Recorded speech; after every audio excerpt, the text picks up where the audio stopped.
இயற்கை அப்படின்னா என்ன? நான் சொல்கிறேன் உங்களுக்கு. இயற்கை தனக்குள்ள பல அதிசயங்களையும் அற்புதங்களையும் உள்ளடக்கி இருக்குது. இதெல்லாம் நம்ம பார்த்து மட்டுமே அனுபவிக்க முடியாது, ஃபீல் பண்ணி தான் அனுபவிக்க முடியும். நமக்கு தெரியாமையே நிறைய இடங்களில் இயற்கையை நம்ம ஃபீல் பண்ணியிருக்கிறோம். நம்ம எந்த இடத்துல எவ்வளோ கஷ்டப்பட்டுட்டு இருந்தாலும் சரி, எப்படி இருந்தாலும் சரி, அந்த இடத்துல மழை பெய்யுது அப்படின்னா, சடனாக மழை வருது அப்படின்னா, நம்மளே அறியாமல் நமக்குள்ள ஒரு சந்தோஷம் உருவாகும். இது நமக்கு மட்டும்தான் ஏற்படுதா அப்படின்னு கேட்டிங்கன்னா கிடையாது. இந்த உலகத்தில் எல்லா உயிரினங்களுக்கும் இது கண்டிப்பாக ஏற்படும். அடுத்து ஒரு ரோட்டில் நடந்து போயிட்டுருக்குறோம், இல்லை பைக்கில் போயிட்டுருக்குறோம்.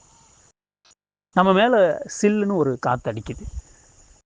அப்போவும் ஒரு மகிழ்ச்சி ஏற்படும் நமக்கு. ஸோ அது ஏன் வருது அப்படிங்கிறது தெரியுதா?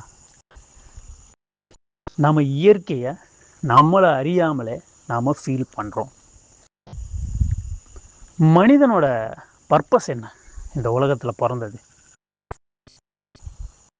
என்னோட பர்பஸ் என்ன? உங்களோட பர்பஸ் என்ன? என்னைக்காவது திங்க் பண்ணியிருக்கீங்களா? திங்க் பண்ணியிருப்பீங்க, சில பேர் பண்ணியிருக்க மாட்டீங்க. இனிமேல் திங்க் பண்ணலாம். ஒரு மனிதனோட பர்பஸ் என்ன அப்படிங்கிறத தாண்டி இந்த உலகத்தில் ஒவ்வொரு உயிரினத்தோட பர்பஸ் என்ன அப்படின்னா, இயற்கையை அனுபவிக்கிறது, ஃபீல் பண்ணுறது, இயற்கையோட வாழ்கிறது. மனிதனுக்கும் அதே தான். மனிதனும் இந்த உலகத்தில் ஒரு உயிரினம். என்னைக்கு மனிதன் இயற்கையை விட்டு தள்ளி வந்தானோ அன்னையிலிருந்து மனிதனுக்கு உடல் ரீதியாகவும் மன ரீதியாகவும் பல பிரச்சனைகள். இந்த காலகட்டத்தில் இளம் வயது இருக்கக்கூடியவங்க, யங்ஸ்டர்ஸ், அவங்களுக்கு நோய்களை தாண்டி எது அதிகமாக இருக்குது அப்படின்னா டிப்ரெஷன், ஸ்ட்ரெஸ் ரொம்ப பெரிய அளவில் இருக்குது. ஏன் எதுக்கு அப்படிங்கிறது அவங்களுக்கு தெரியாது. அந்த மாதிரி தான் நிறைய பேர் வாழ்ந்துட்டு இருக்கிறாங்க. இதற்கு முக்கிய காரணம் என்ன அப்படின்னா, இயற்கையை விட்டு மனிதன் தள்ளி இருக்கிறது தான். இயற்கையை ஃபீல் பண்ண தெரியணும், இயற்கையை அனுபவிக்க தெரியணும். அப்போ மட்டுமே தான் மனிதனுக்கு நிம்மதி கிடைக்கும். நம்ம நினச்சிட்டு இருக்கிறோம் பணம் சம்பாதிக்கிறது, மிகப்பெரிய அச்சீவ்மெண்ட்ஸ் பண்ணுறது, இதுதான் மனிதனோட வாழ்க்கை அப்படின்னு சொல்லி. இதெல்லாம் என்றைக்கோ யாரோ கிரியேட் பண்ணது. யாரோ ஒரு மனிதன் என்றைக்கோ லைஃப்பை இன்ட்ரெஸ்டிங்காக ஆக்கணும் அப்படிங்கிறதுக்காண்டி சொல்லிட்டு போடுது. ஆனால் அது மனிதனோட பர்பஸ் கிடையாது.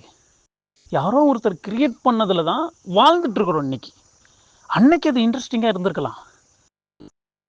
காலம் போக போக போக போக இன்னைக்கு இருக்க காலகட்டத்தில் அந்த மாதிரி ஒரு விஷயம் இருக்கிறது ஒரு மனுஷனுக்கு மன ரீதியாக பெரிய லெவலில் பிரச்சனையை கொண்டு வருது. மனிதனோட பர்பஸை என்னன்னு மனிதன் தெரியாமல் முழிச்சிட்டு இருக்கிறான். இந்த உலகத்தில் மனிதன் தானும் ஒரு உயிர் தான் அப்படின்னு என்னைக்கு உணர்றானோ அன்னைக்கு மனிதன் இயற்கையோட போக ஆரம்பிப்பான். அவனுக்கு இருக்கக்கூடிய பிரச்சனைகள் எல்லாம் சால்வ் ஆகும். மன ரீதியாவோ உடல் ரீதியாவோ இருக்க விஷயங்கள் எல்லாமே ஓடி போயிடும். ஃபைனலாக நான் சொல்ல விரும்புகிறது, இயற்கையை லவ் பண்ணுங்க, இயற்கையை தேடி போங்க, இயற்கையை ஃபீல் பண்ணுங்க.